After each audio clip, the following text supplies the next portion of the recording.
கர்த்தராகிய இயேசு கிறிஸ்துவின் நாமத்தில வருடத்தின் கடைசி நாளாகிய இந்த நாளிலே புதிய வருடத்திற்குள் போக இன்னும் சில மணி நேரங்களே இருக்கும்.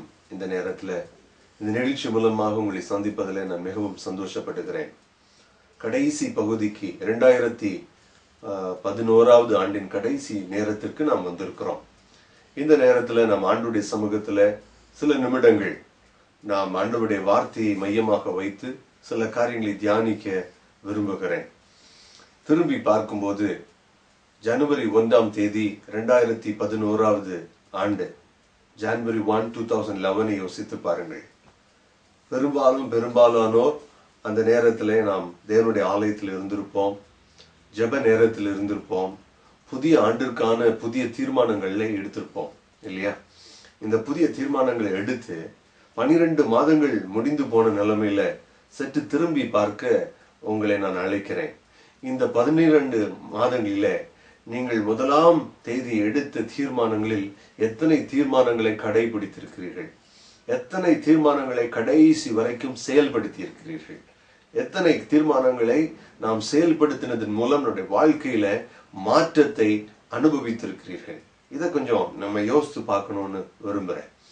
2வது, இந்த நாளிலிருந்து பழைய 364 நாட்கள் அப்படின்னு திரும்பி பார்க்கும்போது, இல்லைனால் 365 நாட்கள்னு வைத்துக்கலாம், திரும்பி பார்க்கும்போது நாம் கடந்து வந்த பாதைகளை யோசித்து பார்த்து இதற்காக நம் ஆண்டவருக்கு நன்றி சொல்ல வேதம் நம்மை அழைக்கிறது. நன்றி அறிதல் உள்ளவர்களாயும் இருங்கள் என்று வேதம் சொல்லுகிறது. நாம் இன்றைக்கு ஜீவனோடு இருக்கிறோம் என்றால் அது ஒரே ஒரு காரணம், தேவனுடைய சுத்த கிருபை என்று வேதம் சொல்லுகிறது. நாம் நிர்மூலமாகாமல் இருப்பது, நான் அழிந்து போகாமல் இருப்பது, இன்று நான் ஜீவனோடு இருப்பதற்கு காரணம் கர்த்தருடைய கிருபை தான். பிரியமானவர்களே, இந்த கர்த்தருடைய கிருபையை நினைத்து நாம் ஆண்டவருக்கு நன்றி சொல்லுகிறோமா? இல்லை என்றால், நான் இந்த ஆண்டு ஆரம்பத்துல நிறைய காரியம் நடக்கும்னு நினைச்சேன், ஆனா நான் நினைச்சதெல்லாம் நடக்கலன்னு வேதனையோடு வருத்தத்தோடும் இருக்கிறீர்களா? என்ன எல்லா ஆண்டும் இப்படித்தானே, ஒவ்வொரு முதல் தேதியும் நாம் பல காரியங்களை எதிர்பார்த்து ஜெபிக்கிறோம், வாக்கு தத்தங்களை தேடி ஓடுகிறோம், ஆனா கடைசியில வரும்போது ஒன்றும் நடக்கிறது இல்லையே அப்படிங்கிற ஒரு சோக மனப்பான்மையோடு சோகத்தோடு இருக்கிறீர்களா? இல்லை, திரும்பி பாருங்கள். ஒரு அழகான பாடல் சொல்லுகிறது, count your blessings, name them one by one. நீங்கள் எண்ணி பாருங்கள், நீங்கள் பெற்ற ஆசீர்வாதங்களை ஒவ்வொன்னா எண்ணி பாருங்கள். கவுண்ட் யுவர் பிளெஸிங்ஸ், ஒவ்வொன்னா எண்ணி பார்க்கும்போது, ஓ, கர்த்தருடைய மகத்துவம் இவ்வளவு அதிகமா இருக்கிறதா என்று சொல்ல தோன்றும் என்று சொல்லப்பட்டிருக்கிறது அந்த பாடல். இத்தனை உண்மை தெரியுமா? நம்ம நிறைய நேரம் திடீர்னு யோசித்து பார்க்கும்போது நம்ம வாழ்க்கையில ஒன்றும் நடக்காதது போல ஒரு உணர்வு ஏற்படலாம். வாழ்க்கையே சூன்யமா இருக்கிறது போல நினைக்கலாம். ஆனா அப்படி அல்ல. அது ஒரு மாயான ஒரு ஒரு ஒரு பிரதிபலிப்பு என்று சொல்லலாம். ஆனால் அதுக்கு பதிலா ஒவ்வொரு மாதமும், ஒவ்வொரு மாதத்தில் உள்ள 4 வாரங்களையும் ஒவ்வொன்றா நீங்க எடுத்து வீக் 1, வீக் 2 அப்படின்னு எடுத்து நீங்க சற்று திரும்பி பார்ப்பீர்கள் என்றால் ஆண்டவர் செய்த நன்மைகளை, பல காரியங்கள் அங்க இருக்கிறத நீங்க பார்ப்பீங்க. பொதுவா சாதாரணமா எல்லாருக்கும் ஒரு விஷயம், நம்ம ஜீவனோடு இருப்பது, ஹல்லேலூயா, நம்ம சுகத்தோடு இருப்பது, நம்ம இன்னைக்கு சுவாசம் விட்டு சுவாசத்தோடு கர்த்தர் நம்மளை வைத்து அநேக காரியங்களை நாம் உணரவும், பேசவும், சிந்திக்கவும், முடிவெடுக்கவும் கூடிய ஒரு நல்ல நிலைமையில் கர்த்தர் வைத்திருப்பது, இந்த ஒரு வருடத்துல ஆண்டவர் நம்மை போஷித்து வந்திருப்பது, இவைகளெல்லாம் கர்த்தர் செய்த நன்மைகள். ஆனால் தனிப்பட்ட விதத்துல ஒவ்வொருடைய வாழ்க்கையிலும் கர்த்தர் செய்த நன்மைகள் வித்தியாசமாக இருக்கும். அதை நாம் நம்முடைய வாழ்க்கையில ஒவ்வொரு வாரமாக எடுத்து இந்த மாதத்துல இந்த வாரத்துல என்ன நடந்தது, இந்த நாளில என்ன நடந்தது என்று அப்படியே சற்று சில மணி நேரங்கள் இதற்கென்று நேரம் ஒதுக்கி ஆண்டவருடைய சமூகத்தில் அமைதியாக உட்கார்ந்து யோசித்து பார்ப்பீர்கள் என்றால் அது நமக்கு ரொம்ப பிரமிப்பை ஏற்படுத்தும். ஓ, இவ்வளவு நன்மைகள் பெற்றிருக்கிறேனா, இவ்வளவு ஆசீர்வாதம் நடந்திருக்கிறதா, இத்தனை நன்மையான காரியங்கள் நடந்திருக்கிறதா என்று நமக்கு சொல்ல, நம்மளையே பிரமிக்க வைக்கத்தக்க காரியங்கள் நடந்திருக்கிறது. ஆண்டவர் இதை செய்திருக்கிறார்.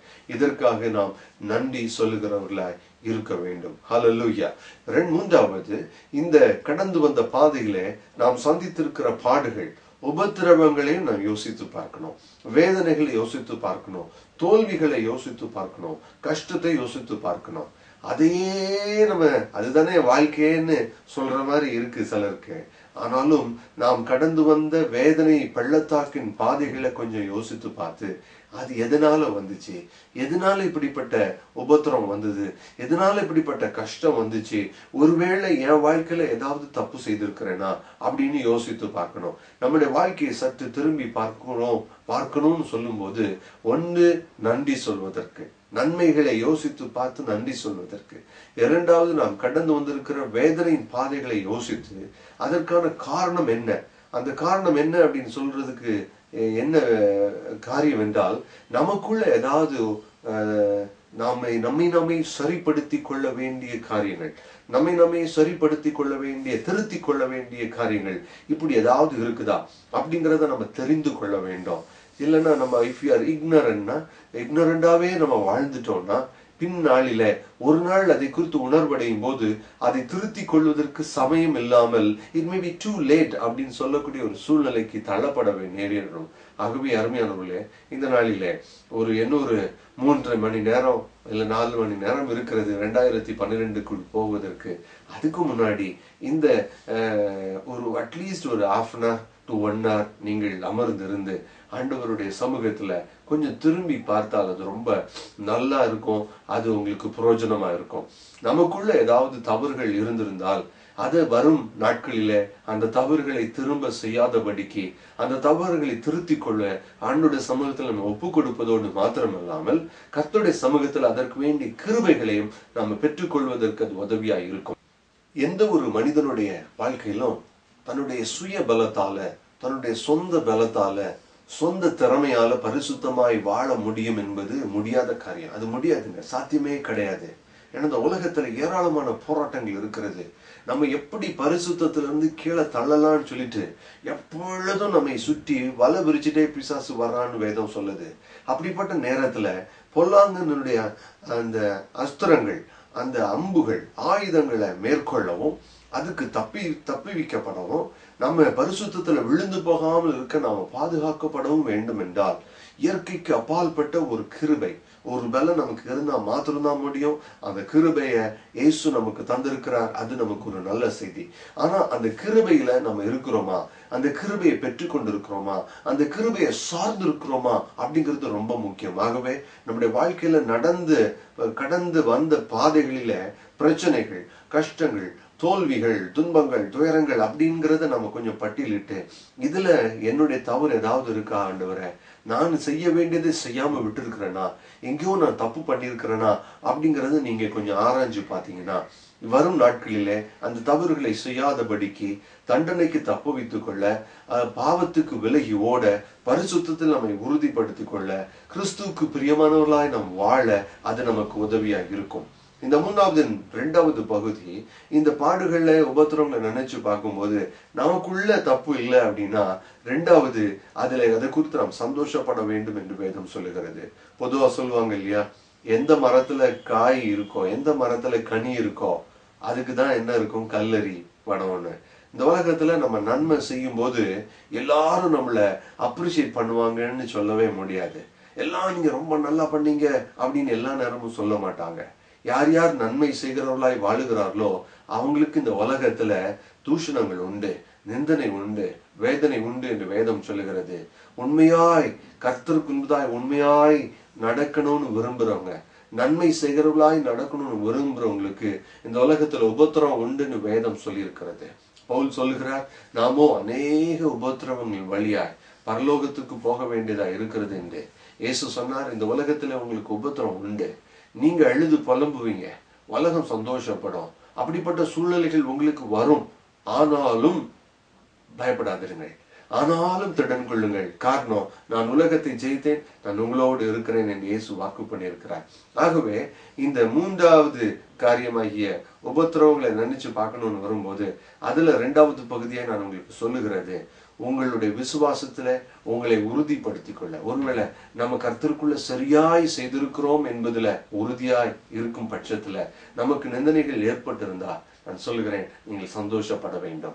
இந்த உலகத்துல உபத்திரவப்படுகிறவர்களுக்கு மகிமையில பெரிய பாக்கியமும் சந்தோஷமுமான வாழ்க்கை கர்த்தர் வைத்திருக்கிறார். இந்த உலகத்துல துன்பம் இருந்தா கவலைப்படாதீங்க, நாம் சரியான பாதையில போயிட்டு இருக்கிறோம்ங்கிறத நம்ம உறுதிப்படுத்திக்கிறதுக்கு உதவியா இருக்கும்.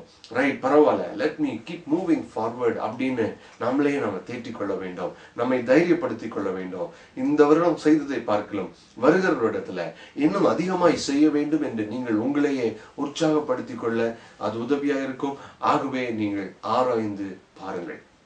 இந்த 4 காரியத்தையும் செய்து அதன் பின்பு புதிய ஆண்டிற்காக நாம் ஜெபிக்க ஆரம்பிக்க வேண்டும். புதிய ஆண்டிற்காக பிரயாசப்பட வேண்டும். புதிய ஆண்டிலே செய்ய வேண்டிய காரியங்களுக்காக ஆண்டுடைய சமூகத்துல காத்திருக்க வேண்டும். ஆண்டவரே, அதே நேரம் ஒரு ஆண்டை முடித்து இன்னொரு ஆண்டிற்குள் வருகிறோம் என்றால் முக்கியமா நம்ம மனதில் வைத்துக் கொள்ள வேண்டிய காரியம், கிறிஸ்துவின் வருகைக்கு இன்னொரு ஆண்டு சமீபமாய் வந்திருக்கிறோம் என்று.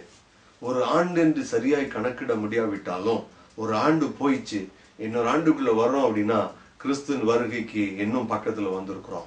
இயேசு சொன்னார், நான் மீண்டும் வருவேன் என்று. நான் உங்களை அழைத்து செல்ல மீண்டும் வருவேன் என்று சொன்னார். அவரே சொன்ன அந்த தீர்க்க தரிசனம் நிறைவேறும்படியாய் சொல்லப்பட்ட மற்ற உடன் அடையாளங்களை குறித்த தீர்க்க தரிசனங்கள் எல்லாம் வேகமாக நிறைவேறி வருகின்றன. உலகத்தை குறித்து சொல்லப்பட்ட காரியங்கள், இயற்கை அழிவுகளை குறித்து சொல்லப்பட்ட காரியங்கள், ராஜ்யங்களை குறித்து, யுத்தங்களை குறித்து, கொள்ளை நோய்களை குறித்து, உலகத்தில் ஏற்படும் அழிவுகளை குறித்து, வேதனைகளை குறித்து, அரசியல் ரீதியாக ஏற்படும் மாற்றங்களை குறித்து அவர் சொன்ன காரியங்கள் எல்லாம் வேகமாக நிறைவேறி வருகின்றன. இயேசு எப்பொழுது வேண்டுமானாலும் வருவார் என்கிற ஒரு சூழ்நிலைக்குள்ளாய் நாம் கடந்து போய் கொண்டிருக்கிறோம். பிரியமானவர்களே, ஆகவே இன்னொரு ஆண்டுக்குள்ள போறோம்னா ஒரு பக்கம் சந்தோஷம், ஆனால் இன்னொரு பக்கம் உள்ளத்துல நம்ம இன்னும் அதிக ஜாக்கிரதையுள்ளவர்களாய் மாறணும். நம்ம இன்னும் நம்ம பரிசோதிக்கணும், நம்ம ரெடியா இருக்கிறோமா? இயேசு வரும் வரைக்கும் நான் உயிரோடு வைக்கப்படுவேன் என்றால் அவர் வரும்போது நான் அவருடைய வருகையில் காணப்படுவேனா என்பது கண்டிப்பா நம்ம உள்ளத்துல நினைக்க வேண்டிய ஒரு காரியம். சங்கீதத்துல ஒரு வசனம் அழகாக சொல்லப்பட்டிருக்கிறது. 24வது சங்கீதத்தின் சில வசனங்களை வாசிப்பீர்கள் என்றால் அது ரொம்ப அழகா சொல்லியிருக்கு. ஆண்டவருடைய வருகையில யார் காணப்படுவார்கள் அப்படின்னு சொல்லியிருக்கு. 24ஆம் சங்கீதம் 3வது வசனத்தை நான் உங்களுக்கு வாசிக்க விரும்புகிறேன். யார் கர்த்தருடைய பர்வதத்தில் ஏறுவான்? யார் அவருடைய பரிசுத்த ஸ்தலத்துல நிலைத்திருப்பான்? Who will stand in the presence of the Lord? ஆண்டவருடைய சமூகத்துல நிலைச்சு நிக்க போறது யாரு அப்படின்னு ஒரு கேள்வியை சங்கீதக்காரன் தாவீது கேட்டுட்டு அதுக்கு 3 பதில சொல்றாரு. ஆங்கிலத்துல ரொம்ப அழகா இருந்துச்சு. முதலாவது காரியம், இருதயத்திலும் கைகளிலும் சுத்தமானவர்கள், pure in hands and heart. இரண்டாவது, those who do not worship idols. மூன்றாவது, those who don't tell lies. பொய் சொல்லாதவர்கள், விக்கிரகங்களை வணங்காதவர்கள், இருதயத்திலும் கைகளிலும் அதாவது சிந்தனையிலும் செயல்பாட்டிலும் சுத்தமானவர்கள். இந்த 3 காரியத்துல கரெக்டா இருக்கிறவங்க தான் ஆண்டோடைய சமூகத்தில் காணப்படுவார்கள் என்று இந்த சங்கீதம் சொல்லுகிறது. இந்த 12 மாதங்களிலே நாம் கடந்து இந்த பாதையில இந்த 3 காரியத்தை வைத்து நம்ம அதுல கரெக்டா இருந்திருக்கிறோமா அப்படிங்கறத ஆராய்ந்து பார்க்க வேண்டியது அவசியமா இருக்கிறது. வரப்போகிற ஆண்டுல இதுல நம்ம இருக்கணும் அப்படிங்கிற ஒரு முடிவெடுக்க வேண்டியதும் அவசியமா இருக்கிறது. காரணம், இயேசு வரும்போது பரிசுத்தமா இல்லாமல் வாழுகிறவர்கள், பரிசுத்தமா யாரும் ஆண்டவர்கிட்ட போக முடியாது. பரிசுத்தமா இருந்தாதான் இயேசுவை பார்க்க முடியும். அதே நேரம் அவர் வரும் வரைக்கும் நம்ம உயிரோடு இருப்போமான்னு தெரியாது இல்லையா? ஆகவே என்னுடைய முடிவு எப்பொழுது வந்தாலும் சரி, அந்த முடிவு ஏற்படும் நேரத்துல நான் பரிசுத்தமா இருக்க வேண்டும். So I should always remain holy. எப்போ எனக்கு முடிவுன்னு தெரியாது. ஆகவே நான் எப்பொழுதும் பரிசுத்தமா இருக்கணும். எப்பொழுதும் ஆண்டவருக்கு விருப்பமுள்ளவனா இருக்கணும். ஆண்டவர் என்னை அங்கீகரிக்கிறவனா இருக்கணும். அதுதாங்க ஒரு சரியான வாழ்க்கை. நான் ஒரு சம்பவத்தை வாசித்தேன். ஒரு சிறு பையன், ஒரு கிராமத்தில் வாழ்ந்த ஒரு சிறு பையன், அந்த கிராமத்துல வாரத்துக்கு ஒரு நாள் இந்த சந்தை, நம்ம ஊர்ல இருக்கிற மாதிரி சந்தை கூட, வார சந்தை. அதுல ஏராளமான மக்கள் வருவார்கள், பொருள் வாங்கவும் விற்கவும் திரளான மக்கள் வருவார்கள். ஆகவே அந்த நேரத்துல மற்ற என்டர்டெயின் பண்ணி மக்களை மகிழ்வித்து பணம் சம்பாதிக்கிற மற்ற தொழில்களும் நடக்கும். என்டர்டெய்னர், சர்க்கஸ் செய்வார்கள், சாகசங்கள் செய்து காட்டுகிறவர்கள், வேடிக்கையான விளையாட்டு போட்டிகள் நடத்துகிறவர்கள், இப்படின்னு பல விதமான மக்களும் இருப்பார்கள். ஒரு விதமாய் ஒரு வாரத்துல இந்த சின்ன தம்பி அந்த சந்தைக்கு போன பொழுது பல இடங்களை அப்படியே சுத்தி பார்த்துட்டே வந்தான். ஒரு இடத்துல ரொம்ப அழகான இசை வாசிக்கிற இசை சத்தத்தை கேட்டு அங்க ஓடி போனான்.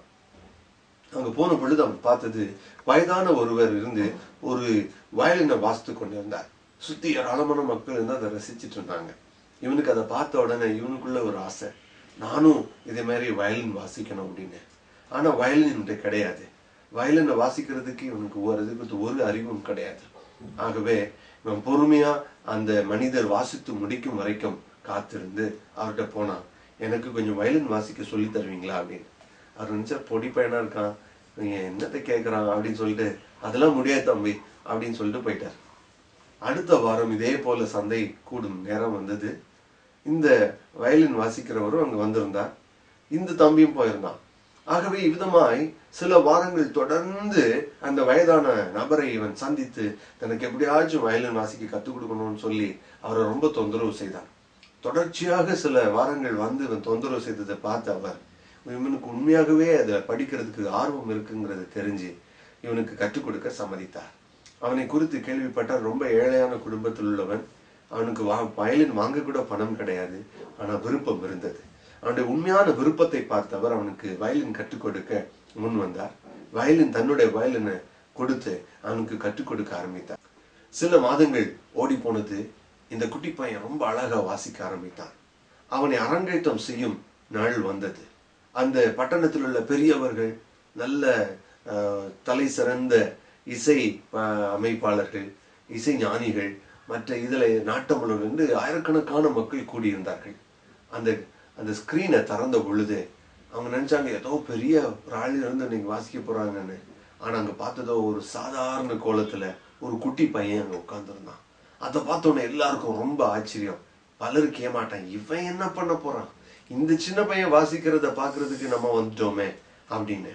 ஆனா ஸ்கிரீன் திறந்த உடனே அவன் வாசிக்க ஆரம்பித்தான் பாருங்கள். அப்படியே எல்லாரும் ஸ்தம்பித்து போனார்கள். நேர்த்தியாய் அழகாக ரொம்ப சூப்பரா அவன் வாசிக்க ஆரம்பிச்சான். அதை கேட்க கேட்க மக்கள் அப்படியே மனம் குளிர்ந்து அப்படி எல்லாரும் தலையை அசைத்து ரசிக்க ஆரம்பித்தார்கள். அது அழகா வாசிக்க வாசிக்க நல்லா கைத்தட்ட ஆரம்பித்தார்கள், விசில் அடித்தார்கள், அவனை அப்ரிஷியேட் பண்ணாங்க. அப்பொழுதுதான் அவர்கள் கவனித்த ஒரு காரியம், யாருடைய கைத்தட்டையும் அவன் கண்டுக்கவே இல்லை. எல்லாரும் அவனை ரொம்ப ஆரவாரம் விட்டு ரொம்ப நல்லா இருக்குன்னு சத்தம் போட்டதெல்லாம் அவன் கண்டுக்கவே இல்லை. எல்லாரும் கவனிச்சது ஒரு காரியம், அவன் எங்கேயோ ஒரு இடத்த கண் சிமிட்டாம பார்த்துட்டே இருந்து வாசிட்டு இருந்தது கவனிச்சாங்க. என்னன்னு பார்க்கும்போது அந்த ஆடிட்டோரியத்துக்கு பின்னாடி ஒரு மூலையில அவன் பார்க்கறதை கவனிச்சாங்க. எல்லாரும் திரும்பி பார்க்கும்போது அங்கே ஒரு வயதான ஒரு உட்கார்ந்து இருந்தார். அவன் வாசிக்கிறத கேட்டு, ஆமா கரெக்ட் தான்ப்பா அப்படின்னு சொல்ற மாதிரி அவர் தலை அசைச்சுட்டே இருந்தாரு. அவர் தலை அசைக்கிறத பார்த்து பார்த்து பார்த்து இவன் அப்படியே வாசித்துட்டு வந்தான் பாருங்க. அது போலதான் நம்முடைய வாழ்க்கையும் இருக்க வேண்டும். அது யாரு? அவனுக்கு கற்றுக் கொடுத்த அந்த வயதானவர். அவர் சரியா வாசிக்கிற தம்பி, கரெக்ட் தம்பி, அப்படிதான் அப்படின்னு சொல்ல சொல்ல இவன் தொடர்ந்து வாசித்து கொண்டே இருந்தான். நம்முடைய வாழ்க்கையும் அப்படிதான் பிரியமானவர்களே. நம்ம வாழ்க்கை உலகத்தை பிரியப்படுத்துகிறதா இருக்கக்கூடாது, இயேசுவை பிரியப்படுத்துகிறதா இருக்க வேணும். நம்மளுடைய பார்வை அவரையே பார்க்கணும். உலகம் பார்க்கிற மாதிரி நம்மளை பார்க்க கூடாது, இயேசு பார்க்கிற மாதிரி நம்மளை பார்க்கணும். நம்முடைய வாழ்க்கையில ஒவ்வொரு நாளும் நாம் செய்கிற காரியம், ஒவ்வொரு நாளும் நாம் பேசுகிற வார்த்தைகள், நம்முடைய சிந்தனையில் ஓடுகிற காரியங்கள் எல்லாம் கர்த்தருக்கு பிரியமா இருக்குதா அப்படின்னு பார்க்கணும். அவர் நம்மளை அப்ரிஷியேட் பண்றாரா, அதுலதான் நம்முடைய கண்ணும் கருத்தும் அதுலதான் இருக்கணும். உலகத்துல மக்கள் பலரும் பல விதமா சொல்வார்கள். ஒரே காரியத்தை குறித்து 10 பேர்கிட்ட கேட்டீங்கன்னா 10 விதமான கருத்துக்கள் சொல்லுவார்கள். அப்படி கேட்டோன்னா கடைசியில குழம்பி போயிடும். அதுக்கு பதிலா இயேசுவா பார்க்கணும். நம்முடைய கண்கள் அவரையே நோக்கி இருக்கணும். என் வாழ்க்கையில ஒரே ஒரு குறிக்கோள், அது இயேசுவை பிரியப்படுத்துறதா இருக்கணும். Will God be happy over my life? That has to be the constant question in my life. தொடர்ந்து அந்த கேள்விக்கு நான் பதில் கொடுத்துட்டே இருக்கணும். என்னுடைய பதில் ஆமா ஆமா ஆமான்னு இருக்கணும். ஏசப்பா நான் பார்த்து ரைட், வெல் டன் அனேஷ், நல்லா செய்த, நல்லா பேசின, அப்படிதான்ப்பா அப்படின்னு நான் சொல்ற மாதிரி இருக்கணும். என் வாழ்க்கை முன்னுக்கு போயிட்டே இருக்கணும். அப்படி போனோம்னா இந்த 3 காரியத்துல நம்ம ஜாக்கிரதையா இருக்கணும். நிறைய நேரம் நம்ம பேசுறதுதான் மக்கள் கேட்கிறார்கள். நான் உள்ளத்துக்குள்ள என்ன யோசிக்கிறேன்னு யாருக்கும் தெரியாது, ஆனால் ஆண்டவருக்கு தெரியும் என்று வேதம் சொல்லுகிறது. கர்த்தருக்கு மறைவா எதையும் செய்ய முடியாது. நம்ம என்ன சிந்திக்கிறோம், ஒருவரோடு பேசும்போது அவரை குறித்து என்ன யோசிக்கிறோம், மற்றவங்களை குறித்து மனசுக்குள்ள தீமையா யோசித்துட்டு வெளியில நல்லா பேசுவோம்.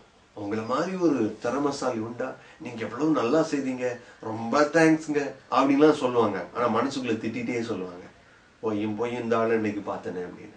அப்படி மனசுக்குள் சிந்திக்கிறது ஒண்ணு, வாயில பேசுறது இன்னொன்னு. அப்படிப்பட்ட ஒரு மாயமாலமான வாழ்க்கை வாழ்ந்துட்டு இருக்கிறீங்களா?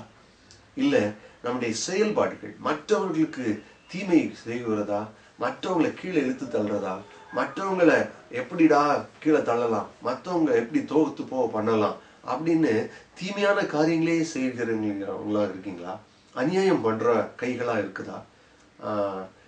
அந்த இன்னைக்கு உள்ள காலத்துல ரொம்ப தலைவிரிச்சு ஆடுறது லஞ்சம் இல்லையா? லஞ்சம் கொடுக்கறதுலயும் லஞ்சம் வாங்குறதுலயும் பேர் போனவங்களா இருக்கீங்களா? பேர் போனவங்கன்னு சொல்றத விட அது 5 ரூபா லஞ்சம் வாங்கினாலும் அது லஞ்சம் வாங்க, அது 1000 ரூபாய் லஞ்சம் கொடுத்தாலும் அது லஞ்சம் தான். அது தப்பு. அது நம்ம செய்யறோமா? ஆண்டவர் அதெல்லாம் பாக்குறாரு. அதெல்லாம் அநியாயம்னு வேதம் சொல்லுது. இப்படிப்பட்ட அநியாயம் நம்ம வாழ்க்கையில இருக்கா? அதுக்கு நம்ம உடன்படாது இருப்போம். 2வது வேதம் சொல்லுது, விக்கிரகம் ஆராதனை. விக்கிரகத்தை ஆராதிக்கிறவங்களா இருக்கீங்களா? விக்கிரக ஆராதனைன்னு நிறைய பேர் நினைக்கிறோம், ஏதோ ஒரு உருவத்தை செய்து வச்சு அதுக்கு பொட்டு போட்டு மாலை போட்டு பூஜை பண்ணாதான் விக்கிரக ஆராதனை. வேதம் சொல்லுது அது மட்டும் விக்கிரகம் இல்லைங்க. ஆண்டவருக்கு கொடுக்க வேண்டிய முக்கியமான இடத்தை வேற எதுக்கு கொடுத்தாலும் அது நம்முடைய வாழ்க்கையில விக்கிரகமா மாறிடுது. சில நேரம் ஆண்டவருடைய வார்த்தைக்கு பயப்படுறதை காட்டிலும் மனுஷனுடைய வார்த்தைக்கு ரொம்ப பயப்படுறோம். மனுஷனை பார்த்து ரொம்ப பயப்படுறோம். சிலர் மனுஷனை ரொம்ப நேசிக்கிறாங்க. மற்றவர்களை நேசிப்பதுல கடவுளை விட ரொம்ப ஜாஸ்தியா நேசிக்கிறோம். கடவுளோட ரொம்ப முக்கியப்படுத்துறோம். சிலருக்கு வேலை ரொம்ப முக்கியமா இருக்கு, பணம் ரொம்ப முக்கியமா இருக்கு, பொருள் ரொம்ப முக்கியமா இருக்கு, ஆஸ்தி ரொம்ப முக்கியமா இருக்கு. வீடு கட்டணும், வீடு வீடு வீடுன்னு சொல்லிட்டு வீடை ரொம்ப முக்கியப்படுத்துறாங்க. வீட்டுக்குள்ள என்ன வாங்கி வைக்கிறது, எப்படி வைக்கிறது, இதுக்கென்று செலவு செய்கிற நேரம் கடவுளுக்கு செலவு செய்கிற நேரத்தை விட ஜாஸ்தியா இருக்கு. சொத்து சுகங்களை சேர்க்கறது, ஆடை அலங்காரங்கள் பண்றது கடவுளோட முக்கியமா இருக்கா? அதுதாங்க உங்க வாழ்க்கையில விக்கிரகம். ஆண்டவர் அதை வெறுக்கிறார். ஆண்டவருக்கு கொடுக்கிற இடத்தை வேற எதுக்கும் ஆண்டவர் கொடுக்க மாட்டேன்னு சொல்றாரு. என்னுடைய மகிமையை நான் வேற எதுக்கும் கொடுக்க மாட்டேன்னு சொல்றாரு. ஆண்டவர் தன்னை அவருடைய பரியாசம் பண்ண ஒட்டார் என்று வேதம் சொல்லுகிறது. ஒருவன் கர்த்தரை பரியாசம் பண்ணினான், எப்படி ஆண்டவரே நீ எல்லாம் பெரிய ஆளா அப்படின்னு சொன்னாதான் பரியாசம் இல்லைங்க. வாழ்க்கையில அவருக்கு கொடுக்க வேண்டிய மகிமையை கொடுக்காம வேற ஒரு காரியத்தை கொடுத்துட்டு திரும்ப வந்து ஆண்டவரே நீங்க தான் அப்படின்னு சொன்னா அது ஆண்டவரை கேலி பண்ற மாதிரி இருக்கும். ஆண்டவர் அப்படிப்பட்ட காரியங்களுக்கு உடன்பட மாட்டார். அது அவருடைய பார்வையில ஒரு அருவருப்பானதா இருக்கிறது. அப்படிப்பட்ட காரியங்கள் நம்ம வாழ்க்கையில இருந்திருக்கா? 3வது, பொய் சொல்கிறவர்களா இருக்கிறோமா? விளையாட்டுக்கு சொன்னாலும், மற்றவங்களை சிரிக்க வைக்கிறதுக்கு சொன்னாலும், ஏதோ தெரியாம சொன்னாலும் பொய் தான். ஆண்டவர் அதை அருவருக்கிறார். ஏன் தெரியுமா?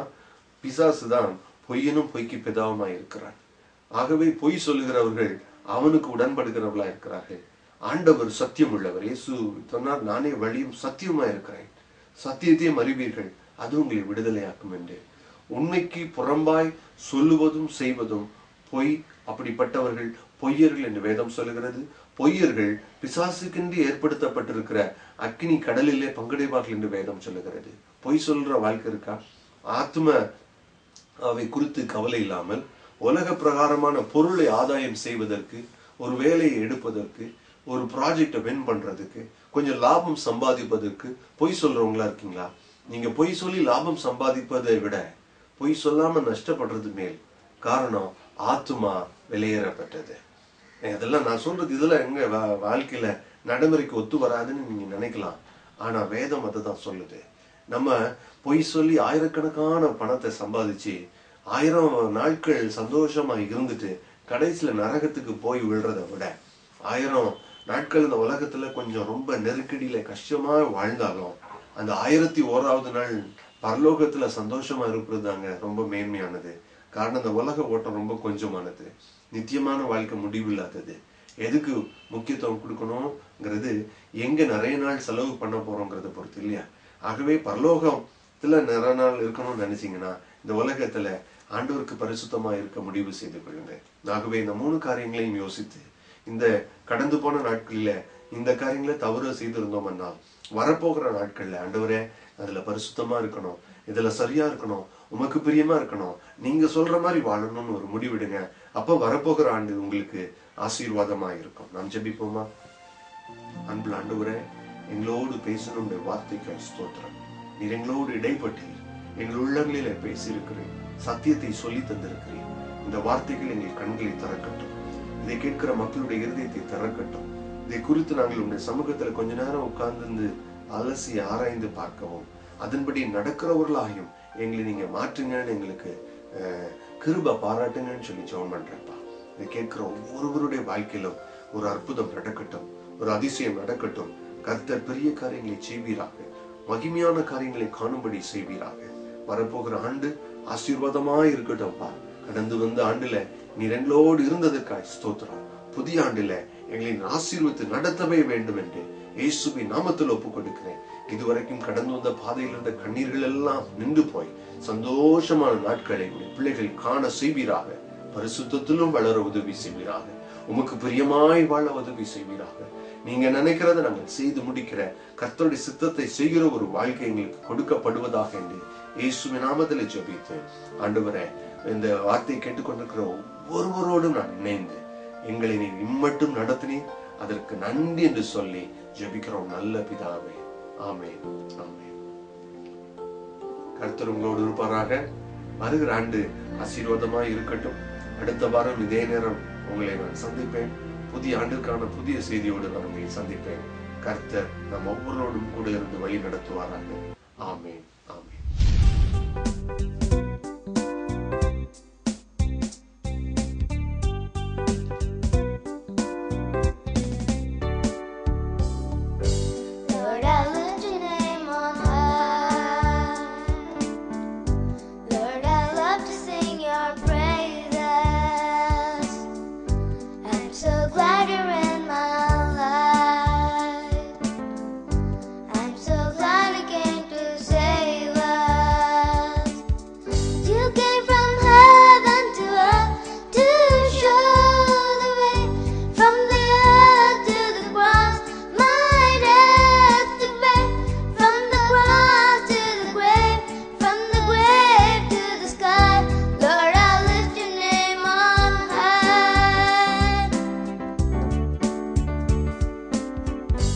Lord, I lift your name on high.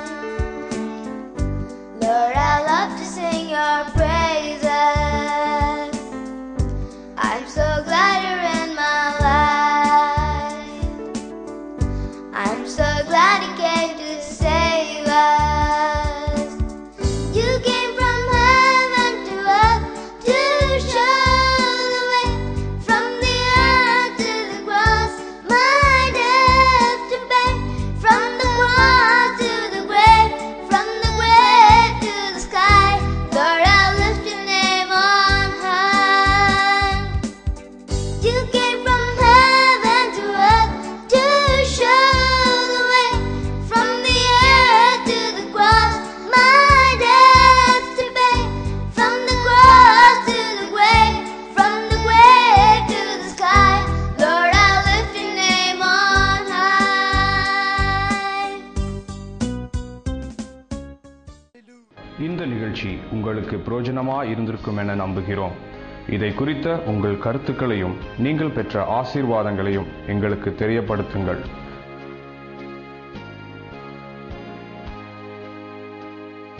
எங்கள் முகவரி: brother Aneesh D Sundar, the Hope Mission, A3, Jasmine Block, RC Mehta Green Park Apartments, number 1, Milk Colony Road, Madhavaram, Chennai 51. ஒவ்வொரு நாளும் கர்த்தருடைய வார்த்தை SMS மூலமாக பெற்றுக்கொள்ள விரும்பினால் உங்கள் பெயர் மற்றும் முகவரியை SMS மூலமாக 9501544941 என்ற எண்ணுக்கு தெரியப்படுத்துங்கள். கர்த்தர் உங்களை ஆசீர்வதிப்பாராக.